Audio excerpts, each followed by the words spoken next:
Shalom Bapak Ibu Saudara, selamat datang dalam ibadah online GBI Grace Community Center. Senang sekali kita bisa bersama-sama untuk memuji Tuhan, mendengarkan firman Tuhan, dan mempersembahkan yang terbaik bagi Tuhan. Saya percaya dimanapun kita berada, kuasa Tuhan selalu beserta dengan kita. Mari persiapkan pikiran dan roh kita untuk beribadah bersama-sama. Jika Bapak Ibu Saudara merasa diberkati dengan ibadah ini, silakan tekan tombol like dan silakan subscribe ke YouTube channel Grace Community Center. Jika Anda membutuhkan pelayanan doa dan konseling, silakan menghubungi kami melalui email atau nomor WhatsApp yang tertera di layar. Selamat beribadah, Tuhan Yesus memberkati. Shalom, selamat pagi. Saya percaya kita semua bersuka cita pagi hari ini. Kita menyiapkan hati kita beribadah kepada Tuhan. Karena sepanjang hari adalah kebaikan Tuhan, amin. Dunia tidak dapat memuaskan kita, tapi hanya Tuhan sumber kepuasan kita. Mazmur 107 ayat 8-9 berkata, biarlah mereka bersyukur kepada Tuhan karena kasih setianya, karena perbuatan-perbuatannya yang ajaib terhadap anak-anak manusia. Sebab dipuaskannya jiwa yang dahaga dan jiwa yang lapar dikenyangkannya dengan kebaikan. Mari kita percaya kebaikan Tuhan terjadi di dalam kehidupan kita. Mari sama-sama kita siapkan hati kita. Kami mau alami kepuasan kami di dalam-Mu Tuhan. Kami mau menikmati hadirat-Mu Tuhan. Kami mau bawa seluruh kerinduan kami Tuhan di dalam hadirat-Mu pagi hari ini Yesus. Biar Engkau yang ditinggikan, Engkau yang dimuliakan. Terpujilah nama-Mu Yesus. Kepuasanku berada di hadirat-Mu. Kau yang berharga lebih gemilang dunia. Terimalah pujian yang terbaik ku berikan padamu. Yesus, ku sanjung di tempat termulia. Kepuasanku berada di hadirat-Mu, sebab Kau yang berharga. Kau yang berharga lebih gemilang dunia. Terimalah pujian yang terbaik ku berikan padamu. Yesus, ku sanjung di tempat termulia. Kerinduan kami Tuhan, kerinduanku selalu dekat-Mu Yesusku. Kaulah mazmurku, telah ku kecap,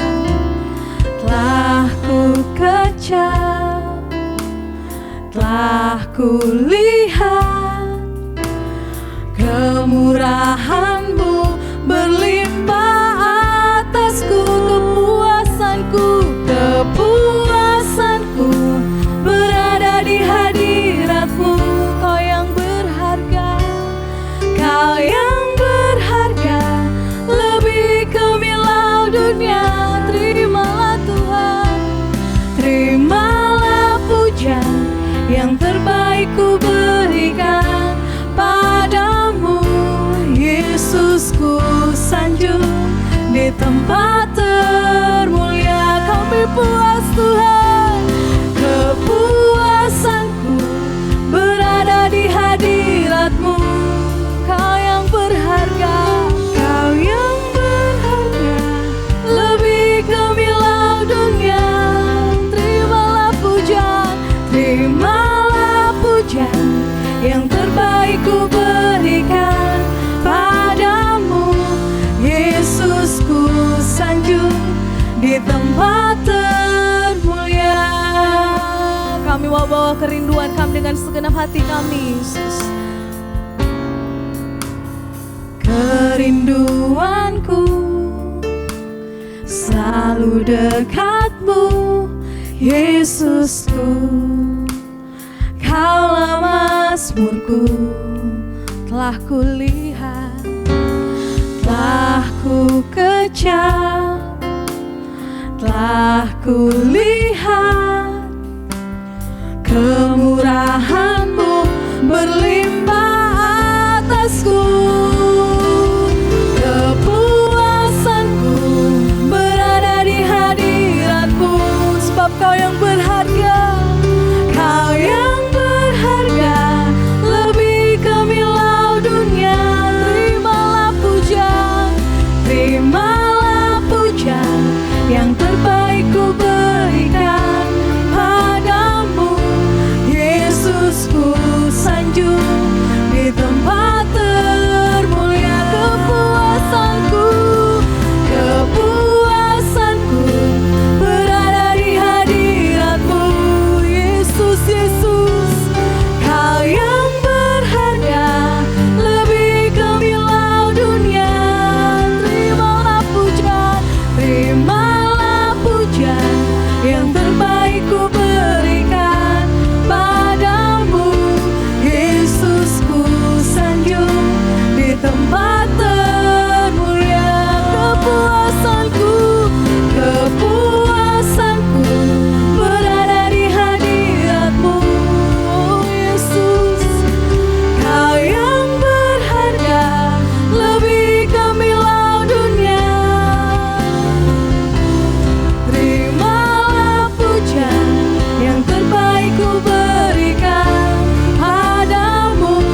Setiap kami bersyukur padamu.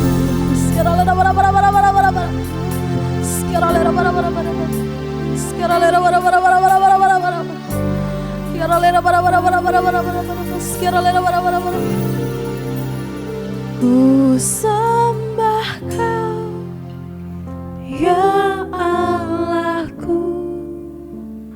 Ku tinggikan nama-Mu selalu. Tiada lutut tak bertelut menyembah Yesus Tuhan Raja. Ku sembah Kau, ku sembah Kau, ya Allahku. Ku tinggikan nama-Mu selalu. Semua lidah kan mengaku Engkaulah Yesus Tuhan Rajaku. Kami sembah Kau, ku sembah Kau, ya Allahku. Tinggikan nama-Mu selalu.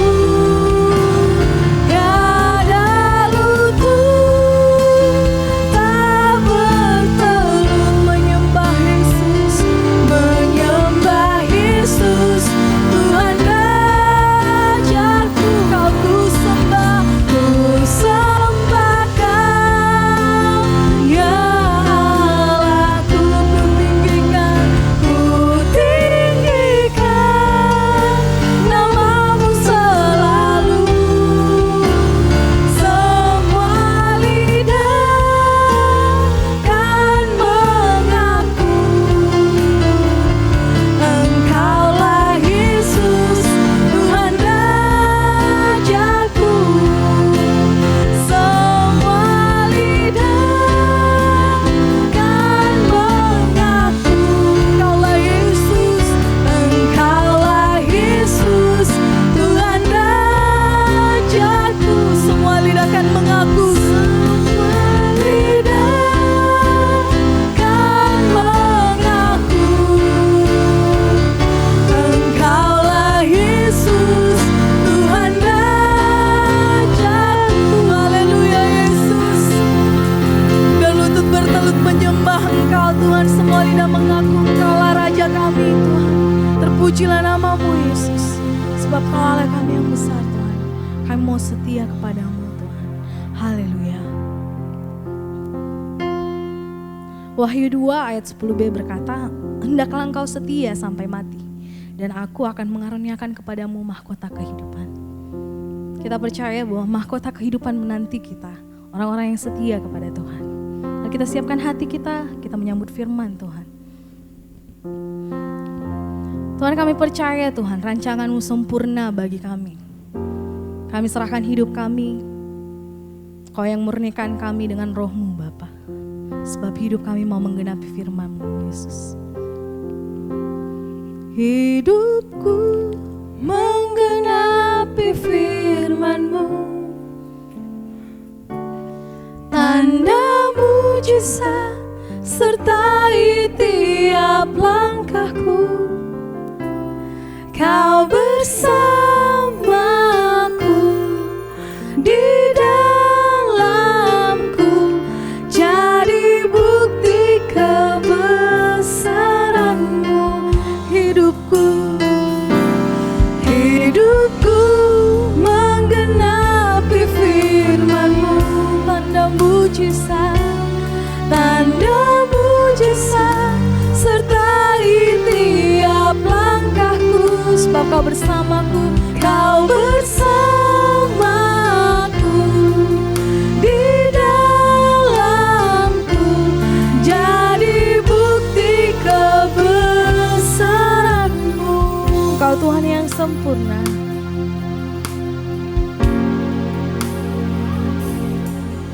Tuhan, Kau sempurna.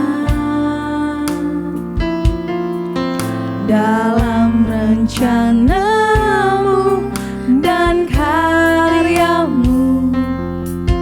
Ku serahkan hidupku, murnikan dengan roh-Mu. Tuhan, Kau sempurna. Tuhan, Kau sempurna dalam rencanamu, Tuhan, dalam rencanamu dan karyamu. Ku serahkan hidupku, murnikan dengan roh-Mu. Hidupku menggenapi firman-Mu, tanda mujizat sertai tiap langkahku, sebab Kau bersamaku, Kau bersamaku di dalamku, jadi bukti kebesaran-Mu. Hidupku Tuhan, hidupku menggenapi firman-Mu, tanda mujizat sertai tiap langkahku, sebab Kau bersama kami, Kau bersamaku di dalamku, jadi bukti kebesaran-Mu. Kau bersamaku, Kau bersamaku di dalamku, jadi bukti kebesaran-Mu. Kau bersamaku, Kau bersamaku di dalamku, jadi bukti kebesaran-Mu. Haleluya Yesus. Biar firman-Mu, hidup kami mengenapi firman-Mu Tuhan. Biar firman-Mu bertumbuh dalam kami Tuhan. Kami siap mendengar firman-Mu. Berkati hamba-Mu yang akan berbicara Tuhan. Biar setiap kami mengerti akan firman-Mu Tuhan. Kamu mau bersehati bersama-sama mendengar firman-Mu. Persiapkan hati kami Yesus. Dalam nama Tuhan Yesus. Haleluya. Amin. Kita telah bersama-sama memuji dan menyembah Tuhan. Kini saatnya kita menabur benih bagi perluasan pekerjaan Tuhan. Bapak, Ibu, Saudara dapat membawa persembahan yang telah dipersiapkan melalui transfer ke rekening yang tertera di layar. Mari kita berdoa untuk persembahan kita. Bapa di surga, terima kasih untuk berkat penyediaan-Mu bagi kehidupan kami. Kami mengucap syukur bahwa Engkau selalu mencukupkan segala kebutuhan kami tepat pada waktunya. Kami berterima kasih bahwa Engkau telah memberikan roti untuk kami makan dan benih untuk kami tabur. Kiranya Engkau memberkati setiap benih yang kami tabur untuk perluasan kerajaan-Mu dan untuk kemuliaan nama-Mu. Terima kasih Bapa. Dalam nama anak-Mu Yesus Kristus kami berdoa dan mengucap syukur. Amin. Shalom. Puji Tuhan, kita beribadah dalam suasana sukacita di dalam hadirat Tuhan. Pada pagi hari ini saya mengajak Bapak Ibu Saudara, kita akan berbicara tentang gereja. Biasanya saya membahas hal-hal yang praktis dalam kehidupan kita sehari-hari, tetapi kali ini saya mengajak Bapak Ibu Saudara untuk berpikir tentang kegerejaan kita. Ya, nah pada masa pandemi seperti sekarang ini kita tidak bisa ibadah di dalam gedung gereja, terus kemudian kita mulai menikmati ibadah online. Dan ketika kita minggu, maka di YouTube, di Facebook, di platform apapun banyak mulai muncullah banyak tawaran untuk ibadah, untuk kebaktian. Nah, ada banyak pilihan bagi kita untuk kebaktian. Ini berlangsung sebulan, 2 bulan, dan sekarang sudah sampai 6 bulan. Maka kebiasaan itu kemudian membentuk kita. Kita mulai terbiasa tidak bertatap muka langsung, kita mulai terbiasa dengan layar, dengan online. Dulu pada awalnya kita sangat tidak nyaman, sangat nggak sreg begitu. Tetapi sekarang kita sudah adaptasi, kita sudah terbiasa, kita sudah menikmati. Nah, satu hal yang kemudian kita berpikir, sebetulnya bagaimanakah gambaran gereja di tengah-tengah perubahan dunia sekarang ini? Ya, apalagi kemudian muncul online. Sekarang penyelenggara ibadah kebaktian online ini bukan hanya gereja, macam-macam. Ya, ada yayasan, ada persekutuan, ada ministry, ada apa-apa juga melakukan kebaktian. Nah, sehingga kita kehidupan gerejawi kita dengan kemunculan online, dengan banyaknya pilihan dan sebagainya, maka muncullah beberapa pertanyaan dalam hati kita. Sebetulnya di tengah-tengah perubahan yang demikian, kita mau mendefinisikan lagi gereja itu seperti apa. Kemudian apakah peran gereja bagi orang percaya? Seperti kita ketahui, gereja secara garis besar ada dua macam. Yaitu yang pertama adalah gereja universal. Saya sebut istilah gereja universal. Yaitu gereja yang ada di seluruh dunia sebagai satu. Yaitu gereja Tuhan Yesus. Yang didirikan oleh Tuhan sendiri. Begitu orang percaya, maka orang itu menjadi anggota dari gereja universal. Ya, gereja seluruh dunia. Gereja universal. Semua orang yang percaya tidak perlu pakai pendaftaran. Tidak perlu pakai pengumuman.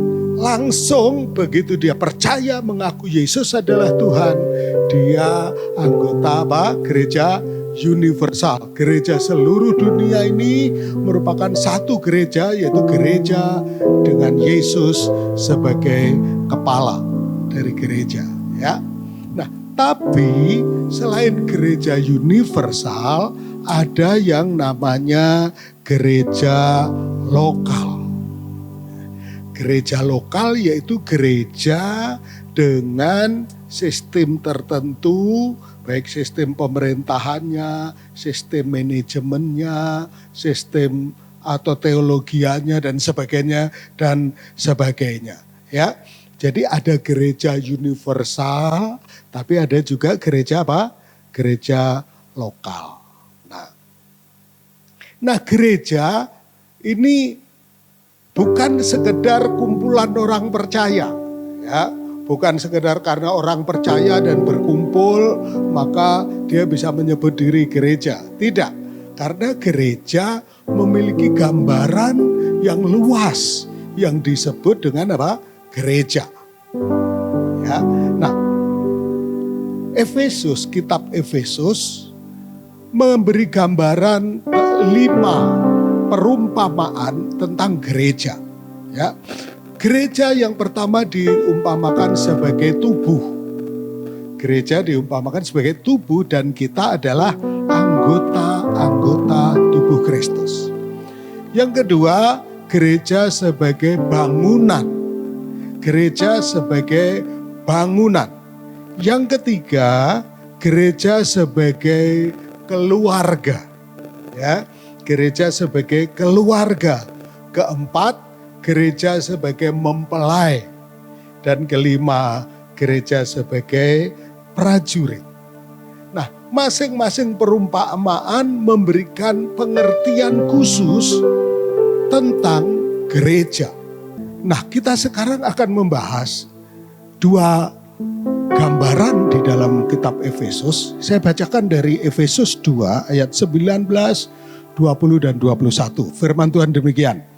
Demikianlah kamu bukan lagi orang asing dan pendatang, melainkan kawan sewarga dari orang-orang kudus dan anggota-anggota keluarga Allah yang dibangun di atas dasar para rasul dan para nabi dengan Kristus Yesus sebagai batu penjuru.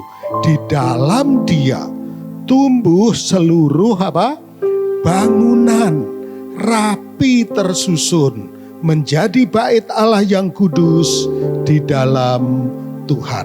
Nah, Bapak Ibu Saudara, Alkitab menggambarkan dua ilustrasi di sini, yaitu tentang gereja sebagai keluarga dan gereja sebagai bangunan yang rapi tersusun.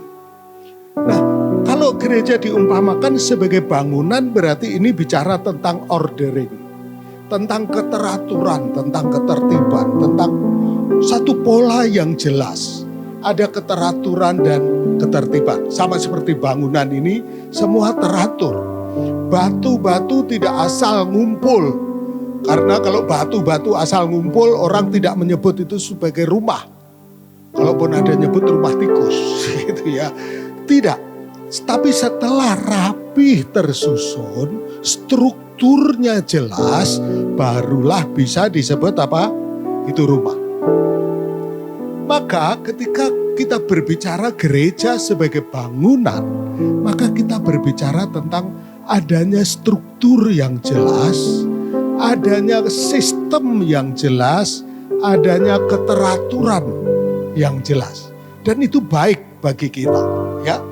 Itu baik karena keteraturan, ketertiban membuat sistem pertanggungjawabannya juga menjadi jelas. Checks and balances-nya jelas, begitu ya. Tuhan membangun sistem sedemikian rupa sehingga gereja bukan sekedar orang Kristen berkumpul. Orang Kristen bersama-sama punya tujuan sama, maka menyebut diri gereja. Tidak, karena di dalamnya ada juga ada struktur, ada sistem, ada keteraturan, ada ketertiban di dalam gereja. Nah, Tuhan menghendaki anak-anaknya membangun kehidupan bersama di dalam ordering yang jelas, di dalam ketertiban, keteraturan yang baik, yang jelas. Dan Tuhan memberikan ini kepada gerejanya. Itulah yang membedakan gereja dengan institusi lain. Karena apa? Karena Tuhan memberikan juga pola di dalam gereja untuk struktur dan sistemnya.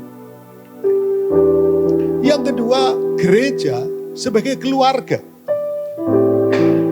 Gereja sebagai keluarga. Nah, sebagai keluarga ini tadi saya Efesus yang kedua ayat 19 saya ulang. Demikianlah kamu bukan lagi orang asing dan pendatang, melainkan kawan sewarga dari orang-orang kudus dan anggota-anggota keluarga Allah.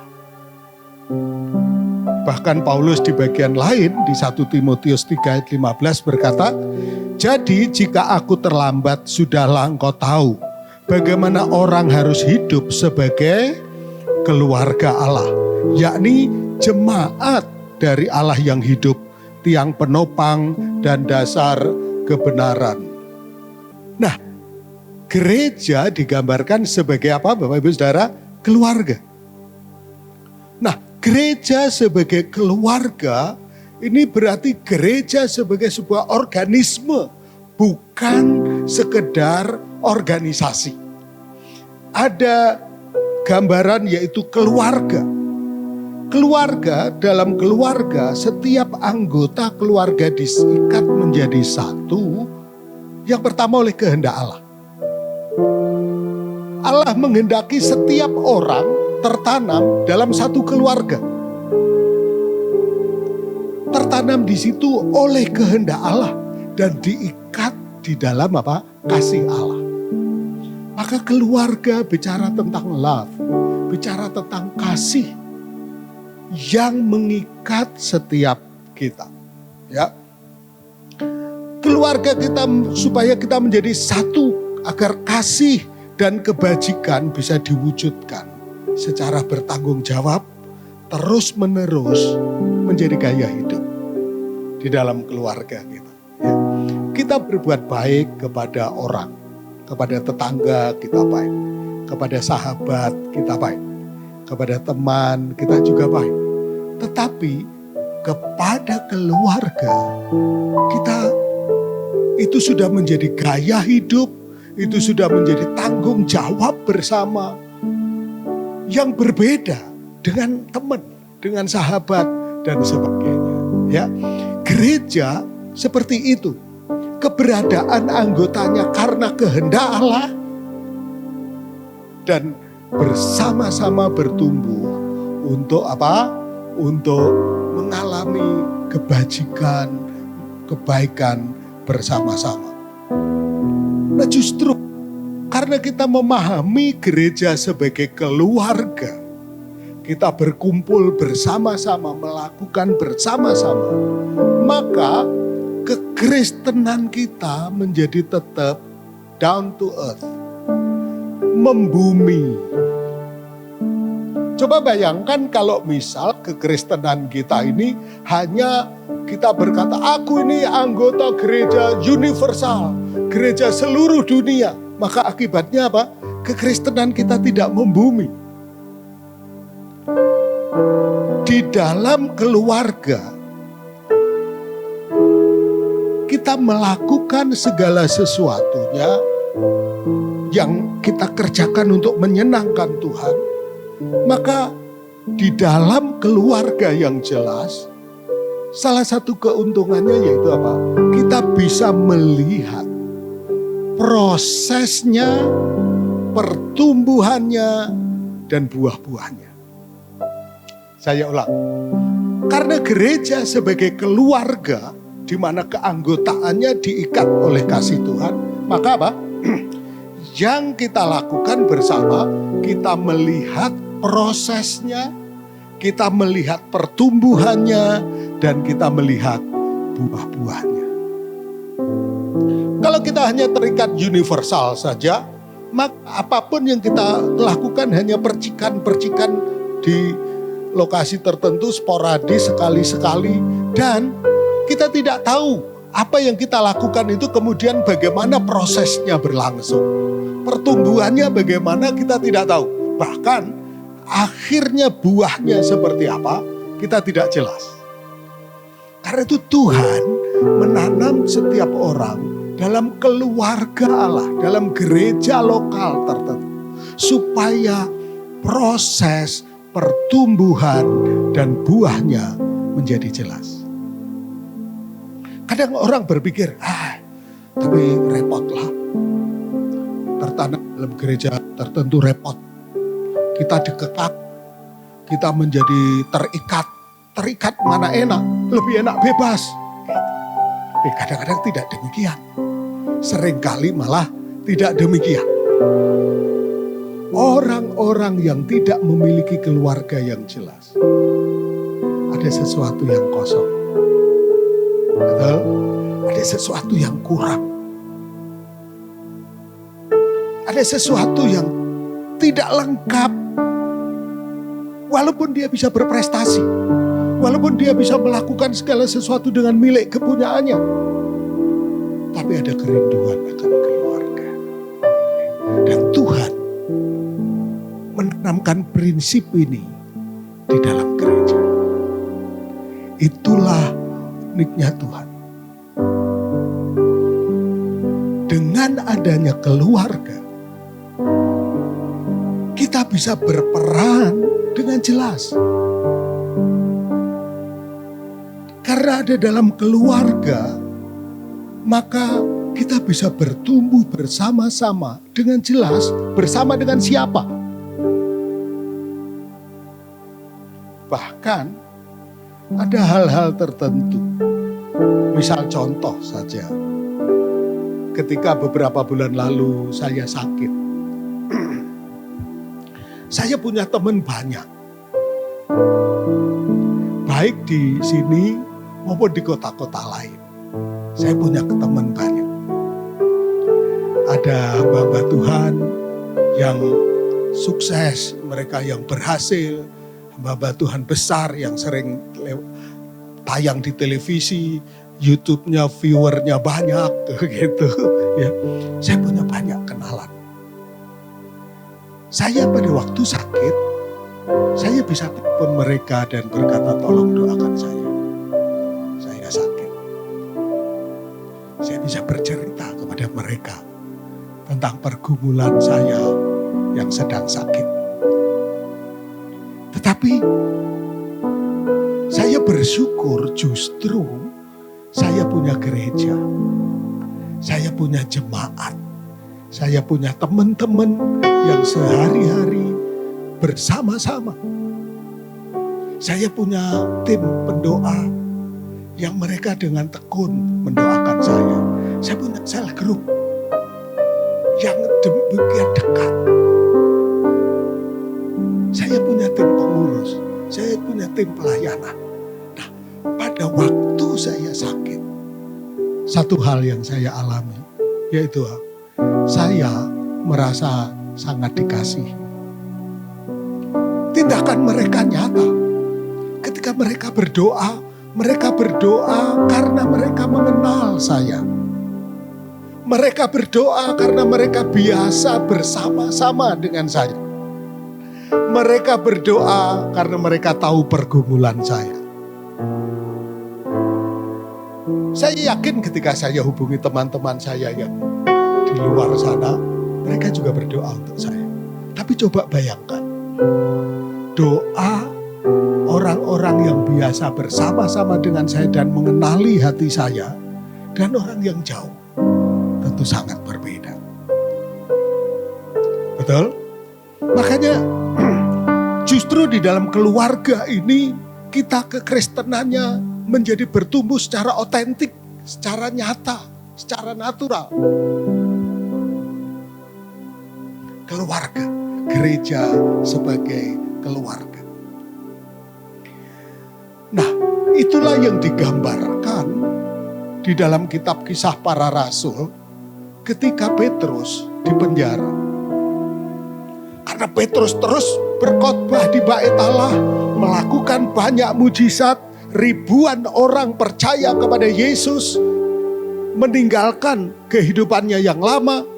Maka apa yang terjadi? Petrus ditangkap oleh mahkamah agama, dijebloskan ke dalam penjara, dan sangat-sangat kuat penjagaannya.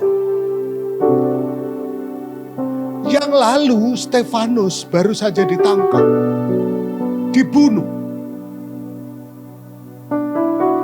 Tokoh-tokoh lain juga banyak mengalami siksaan, mengalami tekanan dari pemerintah, dari pimpinan agama pada waktu itu. Jadi jemaat tahu persis ketika Petrus dimasukkan ke dalam penjara, pasti akan dihukum mati. Apa yang dilakukan oleh jemaat? Kisah Rasul 12 ayat 5 berkata demikian. Demikianlah Petrus ditahan di dalam penjara, tetapi jemaat dengan tekun mendoakannya kepada Allah. Inilah salah satu yang istimewa bagi kita. Kenapa kita tertanam dalam gereja lokal? Apakah karena gereja itu sempurna? No, tidak. Bukan karena gereja itu sempurna maka kita tertanam di situ. Tapi karena apa? Sama seperti keluarga. Allah menghendaki kita ada di dalamnya. Karena di situ kita menerima pertumbuhan, pendewasaan kita ada di sana. Kita merasa diperhatikan hidup hari-hari kita. Kita merasa bisa berperan di sana. Kita merasa keberadaan kita berarti di situ. Kita bukan sekedar pendatang. Kita bukan sekedar pengunjung. Tapi kita bisa merasa ada pertumbuhan dan kita merasa berperan di sana. Tuhan yang menanam kita. Karena itu kita berada di dalam keluarga. Nah, kalau kita ingat tadi, gereja diumpamakan sebagai bangunan yang berbicara tentang struktur, tentang keteraturan, ketertiban, tentang sistem. Maka keluarga bicara tentang kasih. di mana kita diikat bersama-sama dalam kasih oleh kehendak Tuhan. Kita berada di situ. Jadi, dengan kita ada di dalam gereja lokal, maka kita bersama-sama bisa belajar tentang tertib hidup. Apakah tertib itu mengekang kita? Tidak. Semakin dewasa kita, semakin kita menyadari bahwa tertib hidup itu justru kebutuhan bagi kita. Betul? Ingat pada waktu kita masih kecil, rasanya kita nggak mau dikekang. Kita pengen main sepuasnya. Kita mau makan apa saja. Kita mau main jam berapa saja. Rasanya kita nggak mau diatur. Tetapi semakin kita dewasa, justru kita senang dengan ketertiban.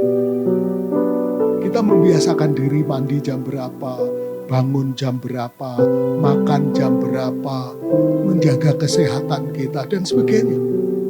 Semakin dewasa, kita justru senang dengan sistem yang baik, ketertiban yang baik, keteraturan yang baik, yang membawa kita kepada kualitas hidup yang lebih baik.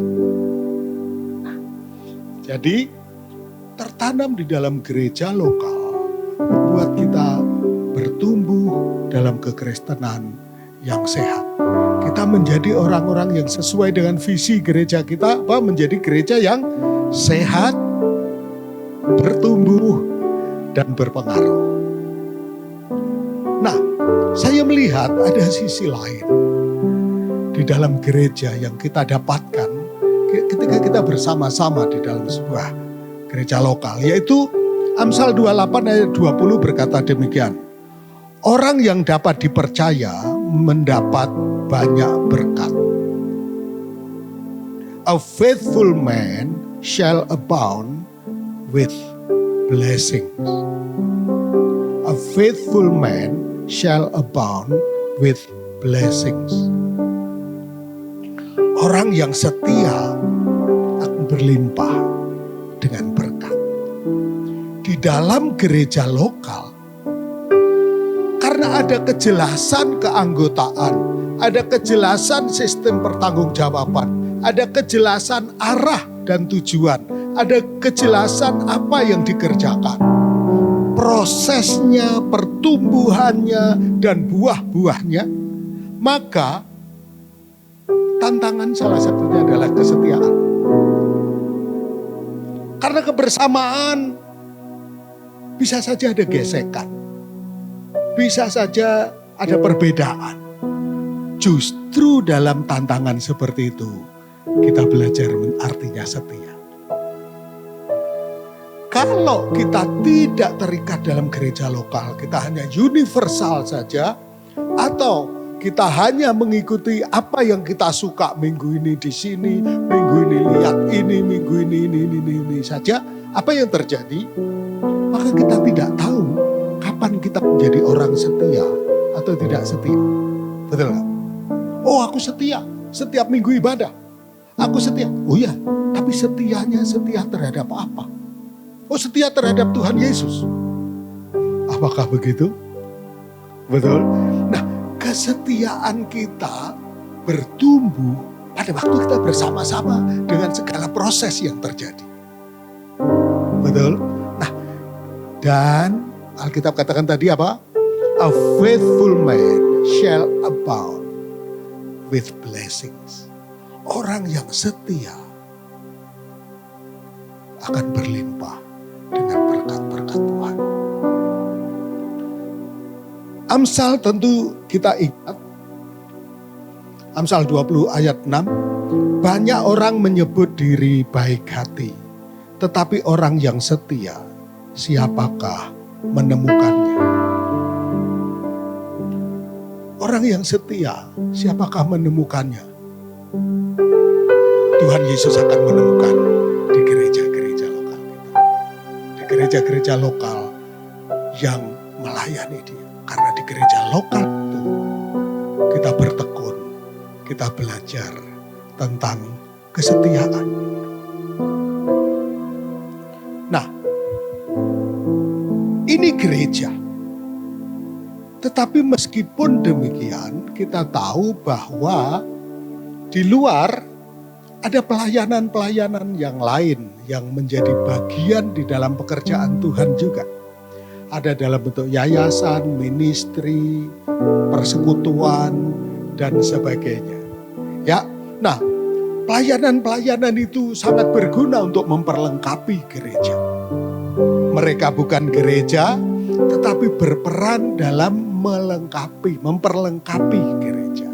Di dalam berperan untuk kesempurnaan gereja. Ya. Misal contoh, seperti kita bekerja sama dengan badan pelayanan yang khusus membuat renungan saat teduh. Misal, kita bekerja sama, kita mendukung mereka, mereka juga memberikan kepada kita juga, ada kerjasama yang baik. Ada pelayanan yang fokus membagi-bagikan Alkitab ke sekolah, ke penjara, ke rumah sakit, ke hotel, dan sebagainya. Dan kita secara rutin bekerja sama dengan mereka. Ada lagi karena kita GBI, kita bekerja sama dengan BPD GBI untuk menyelenggarakan bantuan sosial, pembangunan gedung gereja, dan sebagainya. Ya, ada di luar sana ada juga lembaga-lembaga lain dan kita juga bekerja sama dengan mereka. Nah, kita bekerja sama dengan mereka karena apa? Karena kita bersatu.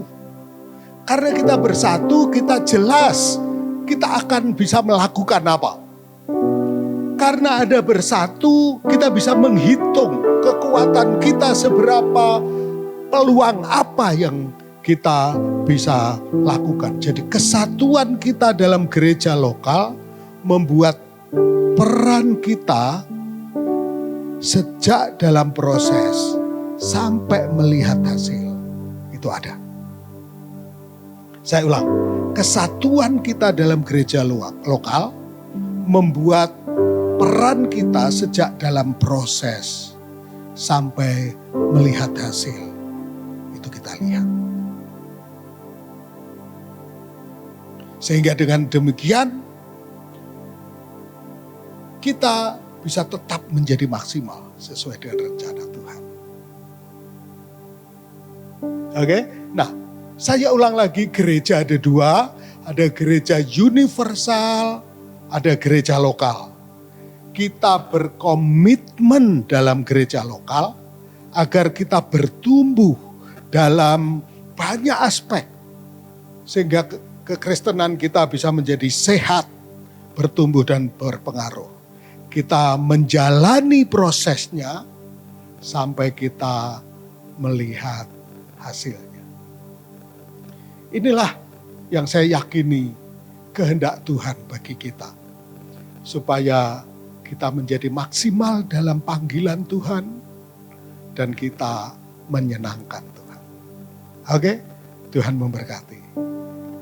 Amin. Oke, mari Bapak Ibu kita bangkit berdiri bersama-sama. Kita angkat pujian kepada Tuhan. Dia Allah yang menanam kita, Dia Allah yang memberi pertumbuhan kepada kita supaya kita memuliakan namanya. Haleluya. Yesus, kemuliaan-Mu pulihkan hatiku. Yesus, kemuliaan-Mu berkati hidupku. Segala pujian, amin. Segala pujian, syukur bagimu. Kau hadir dalam hidupku. Ini ku datang sujud di hadapan-Mu, memuji-Mu, menyembah-Mu.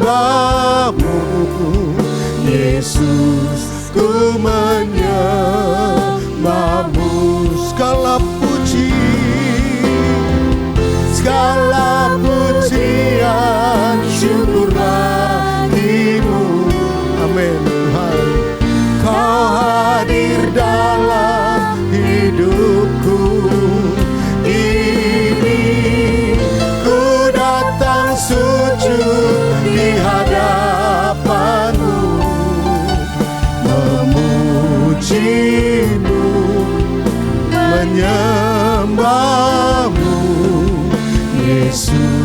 ku menyembahmu. Yesus, ku menyembahmu. Yesus, ku menyembahmu. Yesus, ku menyembahmu.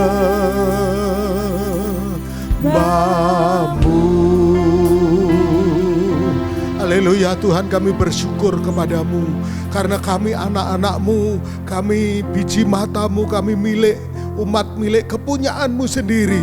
Engkau yang mengikat kami dalam kasih-Mu supaya kami bersama-sama memuliakan Engkau, mengerjakan pekerjaan-Mu dan panggilan-Mu bersama atas kami ya Tuhan. Terima kasih. Kami bersyukur untuk keberadaan gereja ini Tuhan. Engkau yang mengikat kami, Engkau yang menanam kami, Engkau yang memberi pertumbuhan kepada kami.